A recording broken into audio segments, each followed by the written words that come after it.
శ్రీ సత్యసాయి జిల్లా కదిరికి చెందిన మహిళా క్రీడాకారిణి శభా ఖానం గోల్డ్ షాట్ బాల్ గేమ్లో భారత్ తరపున ఆడి గోల్డ్ మెడల్ సాధించింది. ఇటీవల నేపాల్లో పోఖ్రా ఇండోర్ స్టేడియంలో జరిగిన gold shot ball south Asia championship పోటీలో బంగారు పతకాన్ని ఆమె సొంతం చేసుకుంది.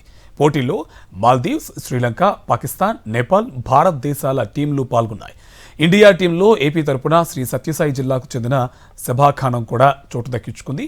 శభా ఖానం తండ్రి క్యాటరింగ్ వృత్తి చేస్తుండగా తల్లి సాధారణ గృహిణి. పేద కుటుంబంలో పుట్టిన శభా ఖానం చిన్నప్పటి నుంచి గోల్డ్ షాట్ బాల్ గేమ్పై ఉన్న మక్కువతో కష్టపడి అందులో రాణించింది. భారత్ తరపున ఆడి గోల్డ్ మెడల్ సాధించిన శభా ఖానంను పలువురు అభినందించారు.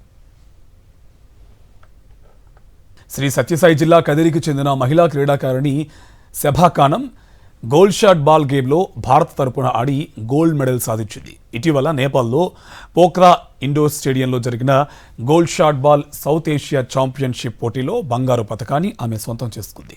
పోటీలో మాల్దీవ్స్, శ్రీలంక, పాకిస్తాన్, నేపాల్, భారత్ దేశాల టీంలు పాల్గొన్నాయి. ఇండియా టీంలో ఏపీ తరపున శ్రీ సత్యసాయి జిల్లాకు చెందిన శభా ఖానం కూడా చోటు దక్కించుకుంది. శభా ఖానం తండ్రి క్యాటరింగ్ వృత్తి చేస్తుండగా తల్లి సాధారణ గృహిణి. పేద కుటుంబంలో పుట్టిన శభా ఖానం చిన్నప్పటి నుంచి గోల్డ్ షాట్ బాల్ గేమ్పై ఉన్న మక్కువతో కష్టపడి అందులో రాణించింది. భారత్ తరపున ఆడి గోల్డ్ మెడల్ సాధించిన శభా ఖానంను పలువురు అభినందించారు.